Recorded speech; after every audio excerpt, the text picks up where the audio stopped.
വിശുദ്ധ മത്തായി എഴുതിയ സുവിശേഷം അധ്യായം 13 വാക്യങ്ങൾ 10 മുതൽ 23 വരെ. ഉപമകളുടെ ഉദ്ദേശ്യം. അപ്പോൾ ശിഷ്യന്മാർ അടുത്തെത്തി അവനോട് ചോദിച്ചു, നീ അവരോട് ഉപമകൾ വഴി സംസാരിക്കുന്നത് എന്തുകൊണ്ട്? അവൻ മറുപടി പറഞ്ഞു, സ്വർഗരാജ്യത്തിന്റെ രഹസ്യങ്ങൾ അറിയാനുള്ള വരം നിങ്ങൾക്കാണ് ലഭിച്ചിരിക്കുന്നത്. അവർക്കത് ലഭിച്ചിട്ടില്ല. ഉള്ളവന് നൽകപ്പെടും, അവന് സമൃദ്ധി ഉണ്ടാവുകയും ചെയ്യും.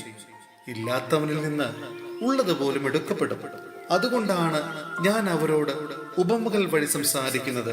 കാരണം അവർ കണ്ടിട്ടും കാണുന്നില്ല, കേട്ടിട്ടും കേൾക്കുന്നില്ല, ഗ്രഹിക്കുന്നുമില്ല. യെശയ്യായുടെ പ്രവചനം അവരിൽ പൂർത്തിയായിരിക്കുന്നു.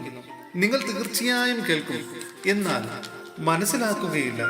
നിങ്ങൾ തീർച്ചയായും കാണും, എന്നാൽ ഗ്രഹിക്കുകയില്ല. അവർ കണ്ണുകൊണ്ട് കണ്ട്, കാതുകൊണ്ട് കേട്ട്, ഹൃദയം കൊണ്ട് മനസ്സിലാക്കി മാനസാന്തരപ്പെടുകയും ഞാൻ അവരെ സുഖപ്പെടുത്തുകയും അസാധ്യമാകുമാറ് ഈ ജനതയുടെ ഹൃദയം കഠിനമായി തീർന്നിരിക്കുന്നു. ചെവിയുടെ കേൾവി മന്ദീഭവിച്ചിരിക്കുന്നു. കണ്ണ് അവർ അടച്ചു കളഞ്ഞിരിക്കുന്നു. നിങ്ങളുടെ കണ്ണുകൾ ഭാഗ്യമുള്ളവ, എന്തെന്നാൽ അവ കാണുന്നു. നിങ്ങളുടെ കാതുകൾ ഭാഗ്യമുള്ളവ, എന്തെന്നാൽ അവ കേൾക്കുന്നു. സത്യമായി ഞാൻ നിങ്ങളോട് പറയുന്നു, അനേകം പ്രവാചകന്മാരും നീതിമാന്മാരും നിങ്ങൾ കാണുന്നവ കാണാൻ ആഗ്രഹിച്ചു, എങ്കിലും കണ്ടില്ല. നിങ്ങൾ കേൾക്കുന്നവ കേൾക്കാൻ ആഗ്രഹിച്ചു, എങ്കിലും കേട്ടില്ല. വിതക്കാരന്റെ ഉപമ വിശദീകരിക്കുന്നു. അതിനാൽ വിതക്കാരന്റെ ഉപമ നിങ്ങൾ കേട്ടുകൊള്ളുവിൻ. രാജ്യത്തിന്റെ വചനം കേട്ടിട്ട് മനസ്സിലാകാതിരിക്കുന്നവനിൽ നിന്ന് അവന്റെ ഹൃദയത്തിൽ വിതയ്ക്കപ്പെട്ടത് ദുഷ്ടൻ വന്ന് അപഹരിക്കുന്നു. ഇതാണ് വഴിയരികിൽ വീണ വിത്ത്.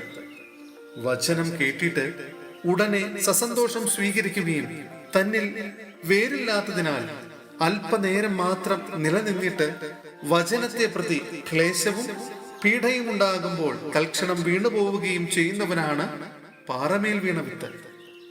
ഒരുവൻ വചനം ശ്രവിക്കുന്നു, എന്നാൽ ലൗകിക വ്യഗ്രതയും ധനത്തിന്റെ ആകർഷണവും വചനത്തെ ഞെരുക്കുകയും അത് ഫലശൂന്യമാവുകയും ചെയ്യുന്നു. ഇവനാണ് മുള്ളുകളുടെ ഇടയിൽ വീണ വിത്ത്. വചനം കേട്ട് ഗ്രഹിക്കുന്നവനാണ് നല്ല നിലത്ത് വീണ വിത്ത്. അവൻ 100 മേനിയും 60 മേനിയും 30 മേനിയും ഫലം പുറപ്പെടുവിക്കുന്നു. സഹോദരരെ, വിശുദ്ധ പൗലോസ്ലീഹ കൊളോസോസിലെ സഭയ്ക്ക് എഴുതിയ ലേഖനം അധ്യായം 1 വാക്യങ്ങൾ 3 മുതൽ 11 വരെ. കൃതജ്ഞതയും പ്രാർത്ഥനയും. ഞങ്ങൾ നിങ്ങൾക്ക് വേണ്ടി പ്രാർത്ഥിക്കുമ്പോഴൊക്കെ നമ്മുടെ കർത്താവായ യേശു ക്രിസ്തുവിന്റെ പിതാവായ ദൈവത്തിന് നന്ദി പറയുന്നു. എന്തെന്നാൽ സ്വർഗത്തിൽ നിങ്ങൾക്ക് വേണ്ടി നിക്ഷിപ്തമായിരിക്കുന്ന പ്രത്യാശ മൂലം യേശു ക്രിസ്തുവിൽ നിങ്ങൾക്കുള്ള വിശ്വാസത്തെക്കുറിച്ചും നിങ്ങൾക്ക് എല്ലാ വിശുദ്ധരോടുമുള്ള സ്നേഹത്തെക്കുറിച്ചും ഞങ്ങൾ കേട്ടിരിക്കുന്നു. നിങ്ങളോട് അറിയിക്കപ്പെട്ട സുവിശേഷ സത്യത്തിന്റെ വചനത്തിൽ നിന്ന് ഈ പ്രത്യാശയെക്കുറിച്ച് മുമ്പ് തന്നെ നിങ്ങൾ കേട്ടിട്ടുണ്ട്. നിങ്ങൾ സുവിശേഷം ശ്രവിക്കുകയും സത്യത്തിൽ ദൈവത്തിന്റെ കൃപ പൂർണ്ണമായി മനസ്സിലാക്കുകയും ചെയ്ത നാൾ മുതൽ ലോകത്തിൽ എല്ലായിടത്തും എന്ന പോലെ നിങ്ങളുടെ ഇടയിലും അത് വളരുകയും ഫലം പുറപ്പെടുവിക്കുകയും ചെയ്തുകൊണ്ടിരിക്കുന്നു. ഞങ്ങളുടെ പ്രിയപ്പെട്ട സഹശുശ്രൂഷകൻ എപ്പഫ്രാസിൽ നിന്നാണല്ലോ നിങ്ങളിത് ഗ്രഹിച്ചത്. നിങ്ങൾക്ക് വേണ്ടിയുള്ള ക്രിസ്തുവിന്റെ വിശ്വസ്തനായ ശുശ്രൂഷകനാണ് അവൻ. ആത്മാവിലുള്ള നിങ്ങളുടെ സ്നേഹത്തെക്കുറിച്ച് അവൻ ഞങ്ങളോട് പറഞ്ഞിട്ടുണ്ട്. ക്രിസ്തു സൃഷ്ടിയുടെ മകുടം. തന്മൂലം അതേക്കുറിച്ച് കേട്ട നാൾ മുതൽ നിങ്ങൾക്ക് വേണ്ടി പ്രാർത്ഥിക്കുന്നതിൽ നിന്ന് ഞങ്ങൾ വിരമിച്ചിട്ടില്ല.